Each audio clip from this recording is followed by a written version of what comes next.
Halo, Assalamualaikum teman-teman. Selamat pagi semua. Pagi, Bu. Waalaikumsalam, selamat pagi Bu. Pagi, Bu. Pagi, Bu. Terima kasih atas kehadirannya. Mohon maaf karena di hari Sabtu ya. Untuk kuliah pada pagi hari ini kita lanjut ke pembahasan kelompok 5 ya untuk suku, untuk kebudayaan Bugis Makassar ya dan juga Minahasa.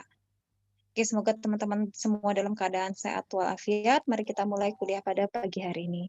Silahkan kelompok 5 bisa langsung presentasi. Baik, Bu. Assalamualaikum warahmatullahi wabarakatuh. Perkenalkan, Ibu dan teman-teman, kami dari kelompok 5. Pada kesempatan kali ini, kami akan membahas mengenai suku Minahasa dan suku Bugis. Sebelum itu, perkenalkan terlebih dahulu, kelompok kami terdiri dari yang pertama, Alberta Putri Sunarto absen 1, kemudian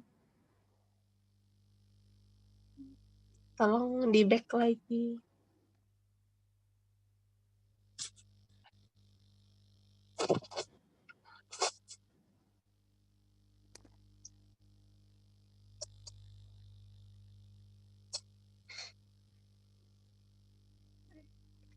Kemudian yang kedua, Muhammad Akbar Antaltonik absen 15. Yang ketiga, Muhammad Farhan absen 16. Yang ketiga, Rio Raffi Prasetyo absen 19. Dan saya sendiri, Rizka Mutia Darwin absen 20.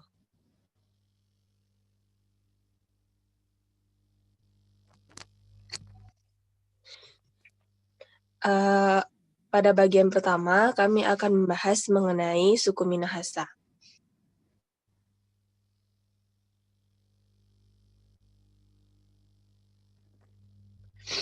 Fakta demografis suku Minahasa.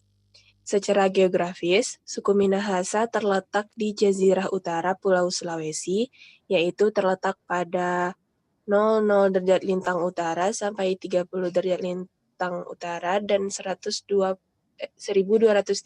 bujur timur sampai 1260 bujur timur. Secara topografis, sebagian besar Minahasa merupakan daerah pegunungan sampai berbukit dan sebagian daerah dataran dan daerah pantai.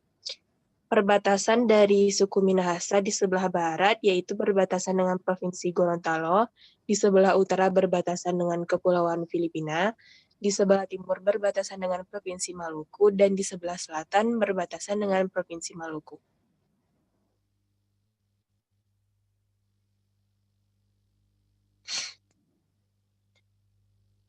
Lambang dari suku Minahasa yaitu perisai bergambang burung hantu. Mereka menyebutnya sebagai burung manguni. Burung ini menjadi simbol kebijaksanaan atau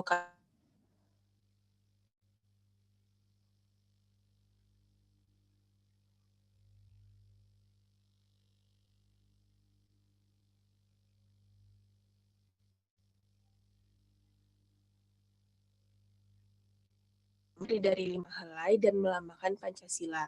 Kemudian di bagian dadanya terdapat gambar pohon kelapa yang melambangkan komoditi utama suku Minahasa.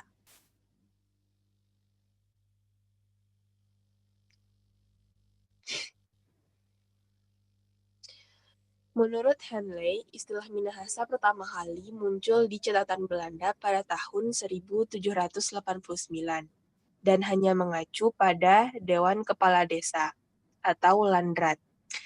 Baru sekitar tahun 1820-an, istilah tersebut mengandung arti geografis atau etnis saat digunakan dalam masa kolonial.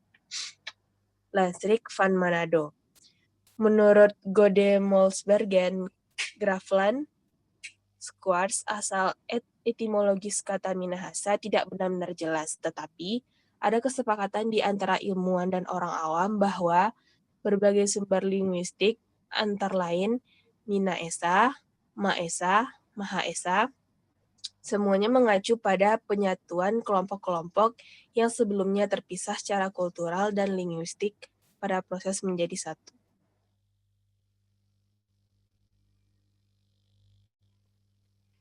Kemudian selanjutnya mengenai sistem religi dari suku Minahasa.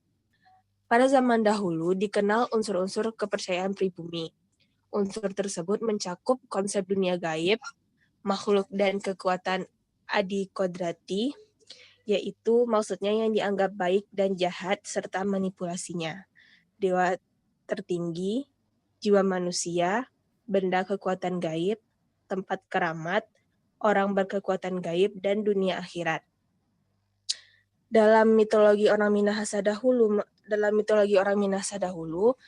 mereka mengenal banyak dewa. Dewa oleh penduduk itu disebut empung atau opo, dan dewa tertinggi disebut Opo Wailan Wangko. Dewa yang penting sesudah dewa tertinggi disebut Karema. Unsur religi pribumi terdapat pada beberapa upacara adat yang berhubungan dengan lingkar hidup individu, seperti kelahiran, kematian, perkawinan, atau pemberian kekuatan gaib. Selain itu dikenal juga Ma'ambo atau Masambo atau Naamkungan, yaitu berupa upacara pemujaan untuk mengadakan hubungan dengan makhluk gaib. Berdasarkan data pada BPS tahun 2018, mayoritas utama agama masyarakat Minahasa adalah Protestan, dengan jumlah penduduk 1.694.824 penduduk, kemudian disusul dengan Islam, Katolik, Hindu, Buddha, serta lainnya.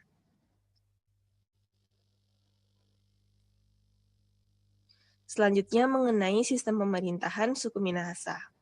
Semenjak dahulu tidak terdapat kerajaan atau suku Minahasa tidak mengangkat raja sebagai kepala pemerintahannya. Sebelum abad ke-7, masyarakat Minahasa itu berbentuk matriarkat. Bentuk ini digambarkan bahwa golongan walian wanita yang berkuasa untuk menjalankan pemerintahan.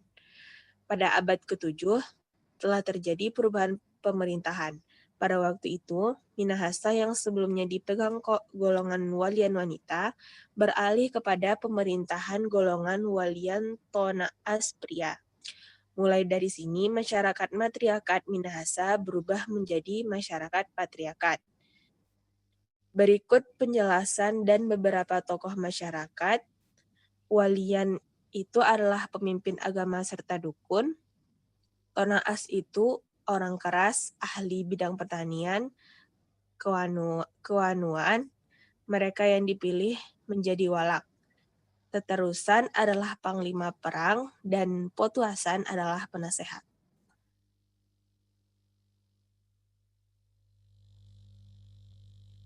Minahasa sendiri memiliki desa atau kampung sebagai kesatuan administrasi yang dipimpin oleh kepala desa, yang secara adat disebut sebagai hukum tua atau kuntua.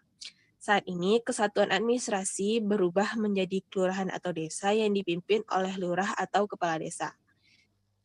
Selain kesatuan administrasi desa, juga terdapat perkampungan.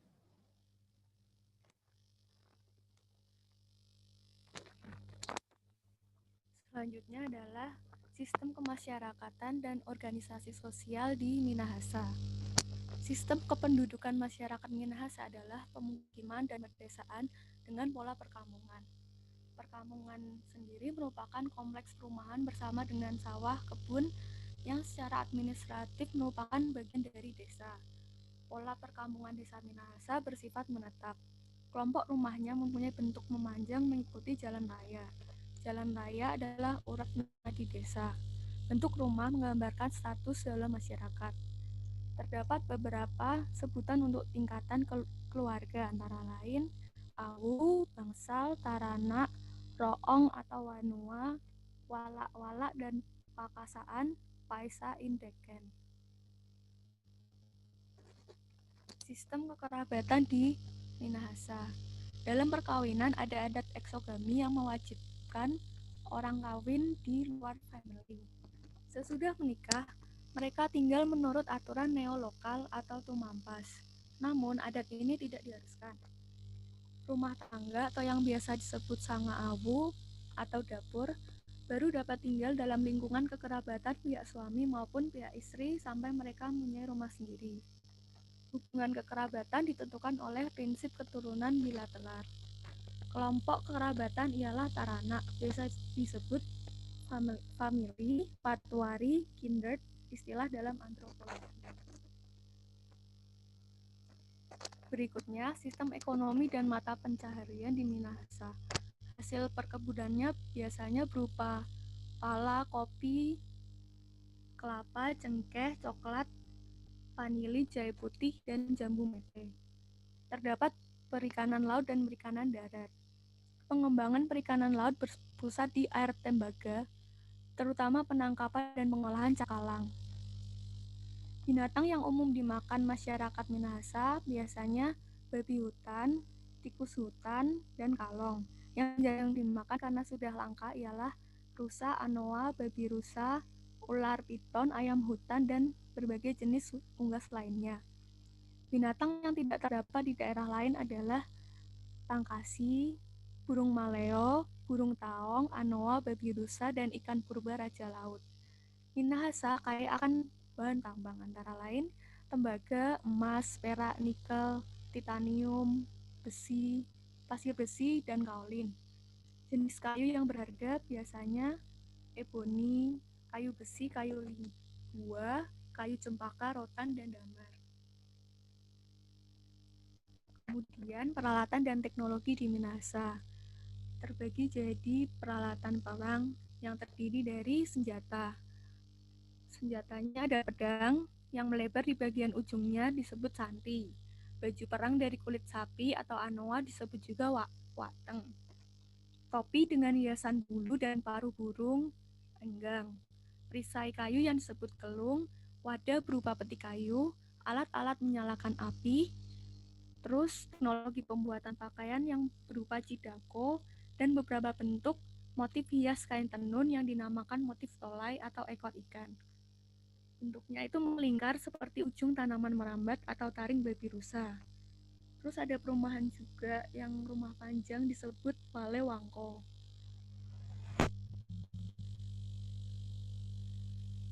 Ini tadi ya, ada santi, terus ada wateng, baju daerah, baju untuk perang, dan perumahannya Wale Wangko.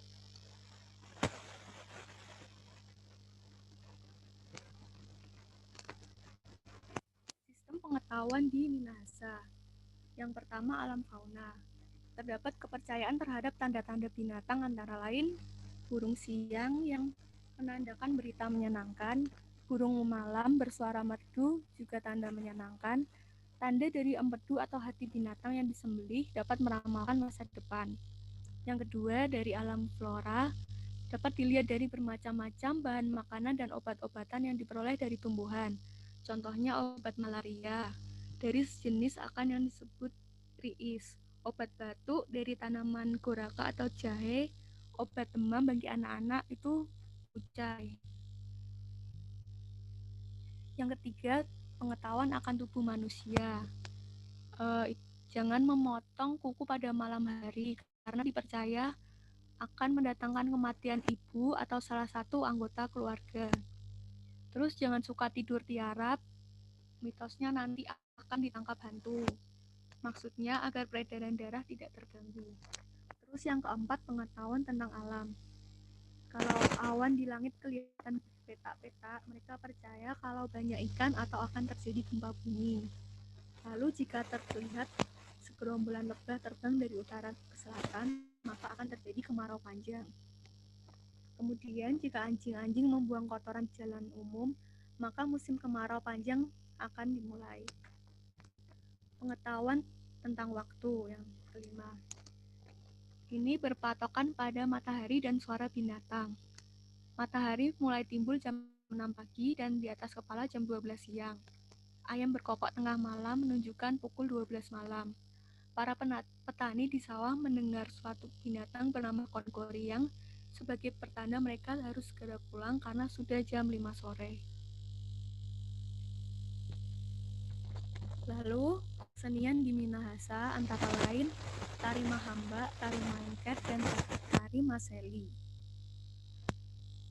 Tari mahamba itu dari anak suku Bantik. Tari mahamba itu untuk tarian bergembira dan bersukacita. bergembira karena menyambut persatuan dan kerukunan. Saat ini menjadi bagian dari setiap acara yang membahagiakan. Lalu tari maengket. Sejumlah pengamat seni melihat maengket sebagai suatu sendera tari atau opera karena gabungan dari seni tari, musik, dan menyanyi. Dahulu tari maengket ini dimainkan saat panen padi. Tari maengket sendiri terdiri dari 3 babak, yaitu babak yang pertama Mawai Kambaru, yaitu tari untuk pengucapan syukur kepada Tuhan. Yang babak kedua Marambak, tari dengan semangat gotong royong. Babak ketiga Lalayaan, yaitu tari yang dilakukan saat bulan purnama. Tari yang ketiga yaitu tari Maseli. Tari Maseli ini berkembang dalam masyarakat Kepulauan Sangihe Talaut. Tari Maseli ini digunakan untuk upacara ritual perwujudan rasa syukur kepada Tuhan.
Selanjutnya adalah alat musik dari suku Minahasa.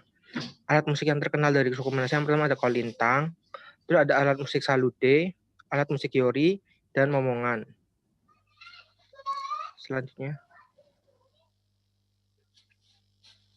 Selanjutnya adalah bahasa yang ada di suku Minahasa. Yang pertama ada bahasa Tombulu. Itu berpusat di Tomohon, memiliki 2 dialek yang memakai awalan ni dan memakai sisipan ni. Yang kedua ada bahasa Tontemboan. Itu berpusat di Minahasa bagian selatan.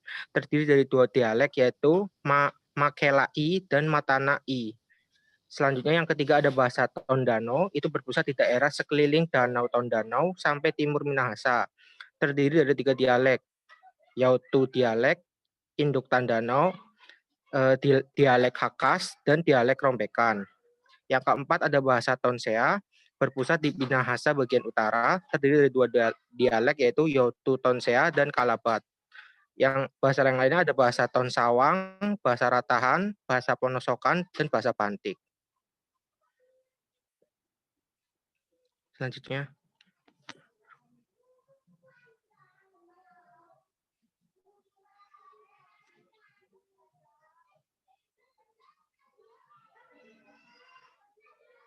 Selanjutnya.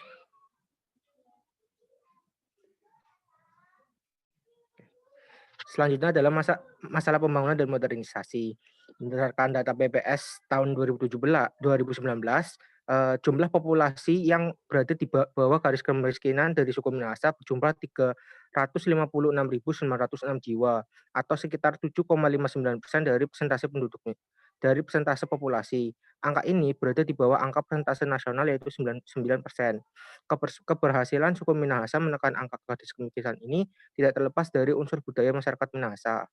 Next. Nah, ini adalah sistem budaya Minahasa yang mendukung pembangunan dan modernisasi.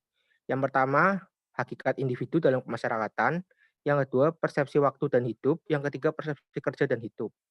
Next. Sistem individu dalam kesatuan kemasyarakatan. Di suku Minahasa mengenal konsep si tau, timau, tumau, tau, yang artinya konsep ini merupakan akar motivasi maju untuk orang Minahasa, yang artinya sejalan dengan asas kesamaan sosial, yaitu kesamaan hak dan kewajiban untuk tiap individu. Hal tersebut berdasarkan asas ini mendorong orang tua di Minahasa untuk memberikan pendidikan yang terbaik bagi anaknya. Keberhasilan seseorang ditentukan oleh usaha dan prestasi, bukan karena keturunan. Terus yang kedua ada gagasan Maesa Esaan, Mageng Genangan, Mailek Ilekan, Maswang Sawangan. Gagasan Maesa Esaan atau persatuan, Mageng Genangan, Maelak Ilakan atau ikatan batin, Masawang Sawangan atau kerjasama merupakan wujud dari asas resiprositas. Gagasan ini sering terlihat pada tingkat kelompok kekerabatan dan komunitas pedesaan. Pada tingkat lebih tinggi atau lebih lanjutnya, gagasan ini berfungsi sebagai dasar ideal organisatoris. Selanjutnya, persepsi waktu dalam hidup. Orang Minahasa mengenal 3 persepsi waktu, yaitu masa kini, masa lampau, masa depan. Masa kini berarti pekerjaan atau mata pencarian dalam waktu tertentu. Menurut orang Minahasa, pekerjaan yang ada sekarang harus dilakukan dengan sungguh-sungguh agar dapat menuai kebaikan nantinya. Masa lampau, menurut orang Minahasa, suatu berkat tidak lepas dari upaya dan perilaku di masa lalu. Berkat tak hanya bermakna keagamaan, tapi juga kemasyarakatan. Suatu berkat yang diperoleh seorang sepatutnya tutur atau dirasakan oleh orang lain, atau kaipian. Persepsi waktu yang ketiga adalah masa depan. Orientasi masa depan berhubungan dengan persepsi pendidikan orang tua terhadap tujuan pendidikan formal. Makin tinggi pendidikan, akan makin mudah memperoleh kedudukan. Juga orang tua Minahasa mengajarkan untuk tidak berperilaku konsumtif atau melewati dasar kebutuhan wajar, atau berperilaku atau berpikiran kapan lagi menikmati hidup kalau bukan sekarang. Jadi dari dulu orang-orang Minahasa sudah diajarkan untuk berhemat. Next. Nah, yang ketiga adalah persepsi kerja dan hidup. Persepsi kerja dan hidup orang Minahasa itu sering diambil pada petuah-petuah yang biasa dilakukan oleh para petani. Yang pertama adalah bekerja dan berdoa. Artinya, orang hidup untuk bekerja, artinya secara fisik dia berusaha, terus dilanjutkan atau diiringi dengan berdoa yang sungguh-sungguh. Terus yang selanjutnya adalah lebih baik atau tidak terlalu kaya asal panjang umur. Menunjukkan nilai kerja yang positif tidak dapat dipisahkan dengan harapan hidup yang dianggap lebih penting. Yang ketiga ada orang berhasil dan memiliki pribadi yang baik dianggap memiliki manfaat sosial. Dengan berprestasi dan perilaku yang baik dapat mengangkat nama kekerabatan atau famili. Selanjutnya, isu budaya terkini di suku Minahasa, yaitu Kampung Mapulus Tangguh Covid. Mapulus adalah suatu sistem kerjasama untuk kepentingan bersama dalam budaya suku Minahasa. Jika awalnya Mapulus tumbuh pada kegiatan pertanian seperti masa tanam dan masa panen, namun sekarang juga ke bidang-bidang lainnya seperti pendidikan, ekonomi, aktivitas kehidupan lainnya. Itu dulu Mapulus itu contohnya di gambar pertama ya. Itu warga desa bergotong royong untuk memindahkan rumah. Karena lekat dan kentalnya budaya Mapulus di Minahasa ini, pemerintah Kabupaten Minahasa mengakulturasikan pada program Kampung Mapulus Tangguh Covid. Diharapkan kampung-kampung di Kabupaten Minahasa tanggap Covid saling menjaga sesama tetangga dan apabila ada keluarga yang terkena Covid dapat ikut membantu agar keluarga tersebut dapat melakukan isolasi mandiri di rumahnya. Program ini diharapkan mampu menekan penambahan jumlah pasien positif Covid di Kabupaten Minahasa. Next. Selanjutnya akan ada pembahasan tentang suku Bugis Makassar yang akan dilanjutkan oleh teman saya Muhammad Farhan. Sekarang kita masuk ke dalam pembahasan suku Bugis. Yang pertama yang kita bahas adalah fakta demografis. Provinsi Sulawesi Selatan terletak di 0 derajat 12 menit sampai 8 derajat lintang selatan dan 116 derajat 48 menit sampai 120 derajat 36 menit bujur timur. Dengan luas wilayahnya 62.482,54 km persegi. Provinsi ini berbatasan dengan Sulawesi Tengah dan Sulawesi Barat di utara, Teluk Bone dan Sulawesi Tenggara di timur, Selat Makassar di barat, dan Laut Flores di selatan. Indikator strategis provinsi di Sulawesi Selatan. Inflasinya tercatat pada Juni 2019 sebesar 0,2. Jumlah penduduknya di tahun 2018 mencapai 8.771.970 jiwa. Nilai ekspornya di Mei 2019 $103,54 juta US. Pertumbuhan ekonominya 6,56%. Persentase penduduk miskin tercatat di Maret 2018 sebesar 9,06, Gini rasionya 0,397, indeks pembangunan manusianya 70,9, dan PDRB ADHB-nya 462.341,96 miliar rupiah. Budaya Sulawesi Selatan itu memiliki 3 kerajaan besar yang pernah berpengaruh luas di abad ke-16 dan 17, dan telah melakukan hubungan dagang serta persahabatan dengan bangsa Eropa, India, Cina, Melayu, dan Arab. Dan ketiga kerajaan itu antara lain adalah Kerajaan Luwu, Gowa, dan Kerajaan Bone, serta sejumlah kerajaan-kerajaan kecil yang beraliansi dengan kerajaan besar. Etnik Bugis mendiami beberapa kabupaten, yaitu Kabupaten Bulukumba, Sinjai, Bone, Sopeng, Wajo, Pinrang, Polmas, Mamasa, Enrekang, Lubu, Parepare, Baru, Sidrap, dan Maros.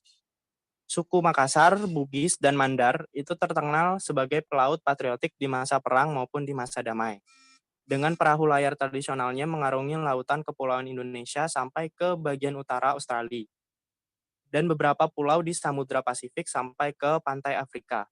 Suku Bugis itu tergolong ke dalam suku-suku Melayu Deutero dan masuk ke Nusantara setelah gelombang migrasi pertama dari daratan Asia, tepatnya Yunan. Kata Bugis itu berasal dari bahasa Bugis, yaitu Tougi, yang berarti orang Bugis. Penamaan Ugi merujuk pada raja pertama kerajaan Cina yang terdapat di Pamana, Kabupaten Wajo yang saat ini bernama Lata Sumpuk.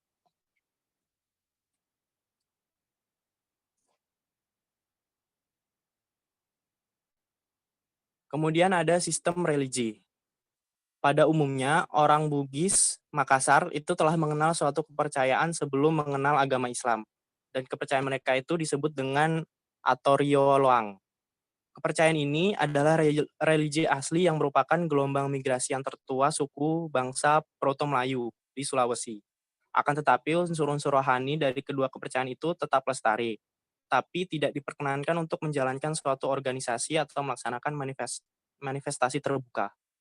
Usaha-usaha untuk tidak menyinggung perasaan penganut agama resmi pribumi, maka mereka menyamarkan dengan istilah mapan regalung, yang artinya memberikan makan sawah atau tanah, dan maceratasi, yaitu memberi korban kepada laut dan lain-lain. Menurut kepercayaan orang Bugis dan Makassar dahulu, bahwa dewata atau dewa dahulu kala itu mempunyai tempat bersemayam tertentu, akan tetapi tidak selalu di suatu tempat. Dan para dewa itu baru berada di tempat bersemayamnya jika sedang ada upacara atau persajian. Kemudian dalam masyarakat Bugis Makassar pra-Islam, itu juga mempercayai banyak dewa, salah satunya diantaranya adalah Tokamaya Kanana, yang dianggap sebagai dewa tertinggi. Kemudian ada sistem kemasyarakatan dan organisasi sosial. Suku Bugis itu merupakan suku yang menganut sistem patron klien dan atau sistem kelompok kesetiakawanan antara pemimpin dan pengikutnya yang bersifat menyeluruh. Salah satu sistem hierarki yang sangat kaku dan rumit. Namun mereka mempunyai mobilitas yang sangat tinggi. Buktinya di mana kita berada tak sulit berjumpa dengan manusia Bugis. Mereka itu terkenal dengan karakter yang keras dan sangat menjunjung tinggi kehormatan, pekerja keras demi kehormatan nama dan keluarganya. Sedangkan untuk kekerabatan keluarga masyarakat Bugis, mereka menganut sistem kognatikatau bilateral, di mana seseorang ditelusuri itu melalui garis keturunan ayah dan juga ibunya. Panggilan yang biasa untuk kerabat mereka adalah kakak atau saudara yang lebih tua, dan Andri atau saudara yang lebih muda. Amure untuk paman, dan Inure untuk bibi. Dan masih banyak lagi sebutan dalam sistem kekerabatan mereka yang lainnya. Sistem organisasi sosial yang terdapat di suku Bugis itu cukup menarik untuk diketahui. Contohnya kedudukan kaum perempuan yang tidak selalu berada di bawah kekuasaan kaum laki-laki, bahkan di organisasi sosial yang berbadan hukum sekalipun. Next.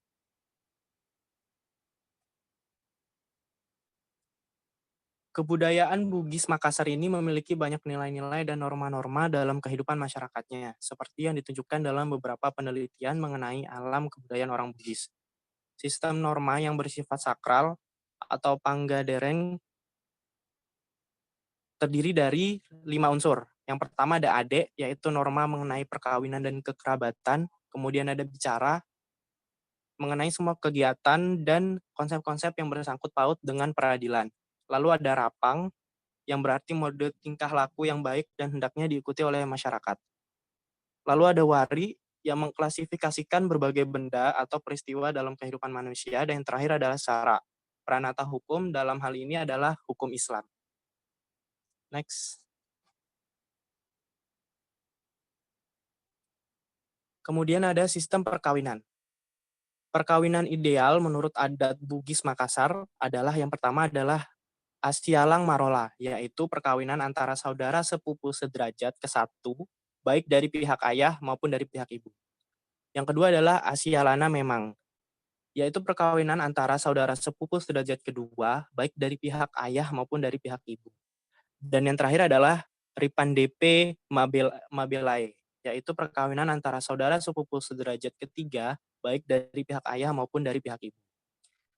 Dan perkawinan yang dilarang atau sumbang atau salimara adalah perkawinan antara yang pertama, anak dengan ibu atau ayah. Kemudian perkawinan saudara sekandung, kemudian perkawinan menantu dan mertua, paman atau bibi dengan kemenakannya atau keponakannya, dan yang terakhir adalah kakek atau nenek dengan cucunya. Kemudian kita masuk ke teknologi. Yang pertama ada sepeda dan bendi. Sepeda ataupun dokar, koleksi perangkat pertanian tradisional ini adalah bukti sejarah peradaban bahwa sejak zaman dahulu, bangsa Indonesia, khususnya masyarakat Sulawesi Selatan, telah dikenali sebagai masyarakat yang bercocok tanam.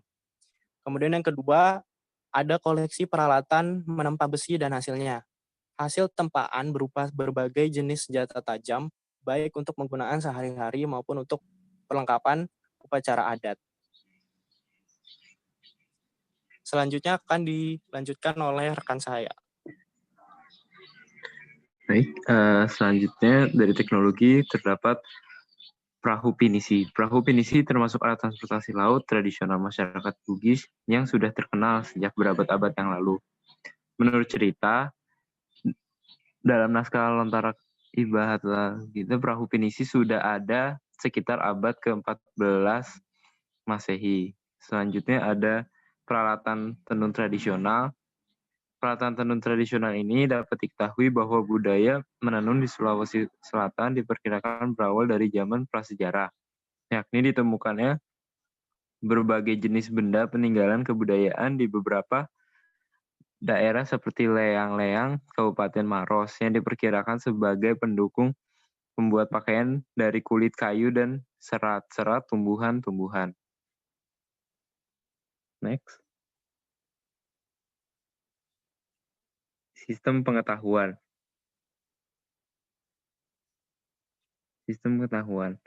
Pengetahuan alam sekitarnya, pengetahuan tentang musim, gejala alam, binatang, dan sebagainya. Kemudian pengetahuan tentang ini sering berkaitan dengan wilayah religi, berkaitan dengan kepercayaan asli mereka, yaitu animisme dan dinamisme. Kemudian ada flora. Flora penggunaan serat tumbuh-tumbuhan dan kulit kayu untuk pembuatan pakaian. Untuk obat, contohnya kesumba Bugis untuk mengobati cacar. Selain itu ada namanya pengetahuan alam fauna, merupakan pengetahuan dasar bagi suku-suku yang hidup berburu dan nelayan. Olahan fauna orang Bugis yaitu olahan ikan mentah untuk makanan yaitu lawa hale. Bale, makanan ini mirip dengan sashimi di Jepang. Next. Kemudian ada pengetahuan tentang zat, bahan, dan benda lingkungan. Pengetahuan tentang ini menjadikan suku Bugis mampu membuat alat-alat yang sangat bermanfaat, seperti perahu, pinisi, sepeda, dan bendi. Koleksi peralatan menempa besi dan hasilnya koleksi peralatan tenun tradisional. Kemudian pengetahuan tubuh manusia. Pengobatan tradisional leluhur Bugis ini juga didasarkan pada pemahaman terhadap tumbuh-tumbuhan alam yang ada di lingkungan sekitar. Filosofi yang diajarkan dalam kebudayaan mereka serta ajaran Islam, salah satu filosofi yang dipegang teguh adalah bahwa setiap penyakit pasti ada obatnya yang disediakan oleh Tuhan di alam semesta. Kemudian ada pengetahuan tentang hubungan sesama manusia. Dalam suku Bugis, adat istiadat yang dikenal dengan konsep ade, kontrak-kontrak sosial, serta spiritualitas yang terjadi di masa lalu mengacu kepada kehidupan dewa-dewa yang diyakini. Di sana juga dikenal istilah pamali, sebuah ungkapan yang bersifat spontan sebagai bentuk pelarangan dengan penekanan pada kejiwaan untuk tidak melanggar hal yang dianggap pamali. Next.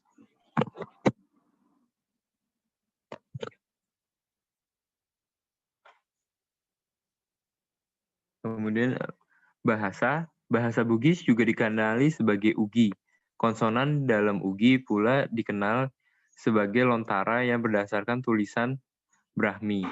Orang Bugis mengucapkan bahasa ugi dan telah memiliki kesusastraan tertulis sejak berabad-abad lamanya dalam bentuk lontar.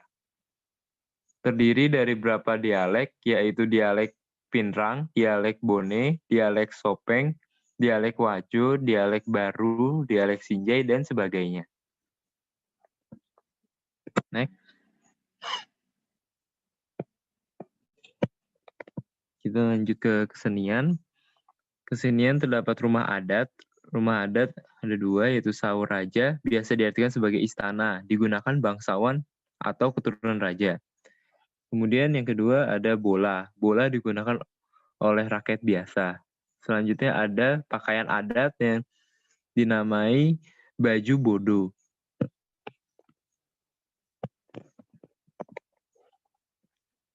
Alat musik terdapat 3 alat musik, yaitu ada kecapi, sindrili, dan lado-lado. Tarian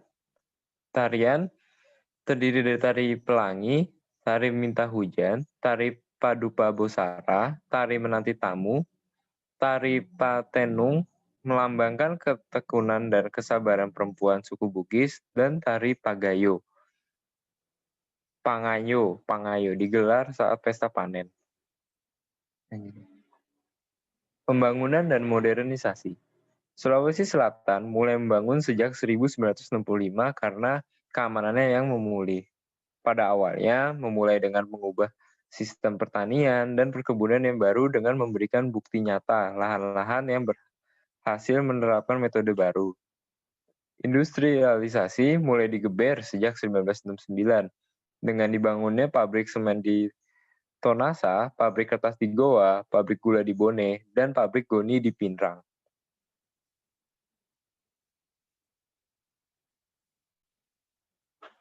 Modernisasi sistem kelautan dan perikanan mereka dengan modernisasi alat tangkap ikan, kecuali perahu, dan pengawetan ikan. Masyarakat Makassar menanggapi modernisasi dengan baik. Untuk maju mereka harus bekerja keras, hemat, dan sebagainya.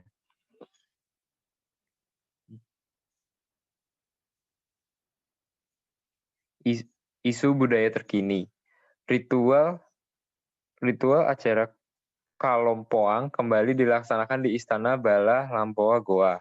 Beberapa orang keturunan kerajaan Goa dari Dewan Adat Bate Salapang melakukan ritual acara Kalompoang, yaitu pencucian benda pusaka di Istana Bala Lampoa, Kabupaten Goa, Sulawesi Selatan, pada Minggu 8 November 2019. Ritual ini kembali digelar setelah sebelumnya ditiadakan tahun 2017 untuk pertama kalinya sejak 420 tahun. Ritual ini berlangsung. Peniadaan ritual ini dilakukan oleh Mabes Polri dikarenakan status quo yang diberikan kepada Kerajaan Goa setelah peristiwa perusakan berangkas mahkota Raja Goa yang bertahtakan emas dan permata setahun sebelumnya. Dengan diadakannya kembali ritual acara Kalompoang ini memberikan angin segar bagi para keturunan kerajaan dan para penggiat budaya dan sejarah. Pasalnya, pelestarian kebudayaan Bugis Makassar harus terus dilaksanakan agar tidak tergerus perubahan zaman.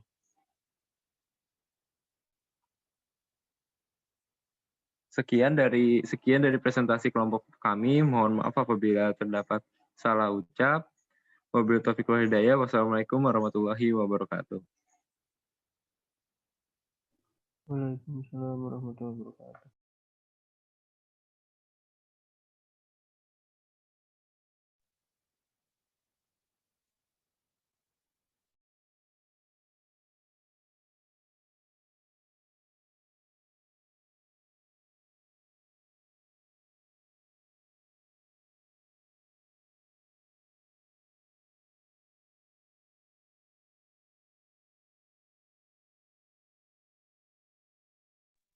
Halo?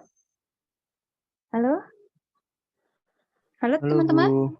Oh, iya. Iya, Bu. Saya dari tadi ngomong ternyata masih mute. Oke, terima kasih untuk kelompok 5 atas presentasinya. Kita akan lanjut ke WAG untuk tanya jawab ya. Nanti silakan teman-teman memberikan pertanyaan, kelompok 5 ataupun rekan-rekan lainnya yang mau menjawab pertanyaan atau menanggapi dipersilakan. Oke, saya end untuk Zoom meeting-nya ya. Terima kasih. Wassalamualaikum warahmatullahi wabarakatuh.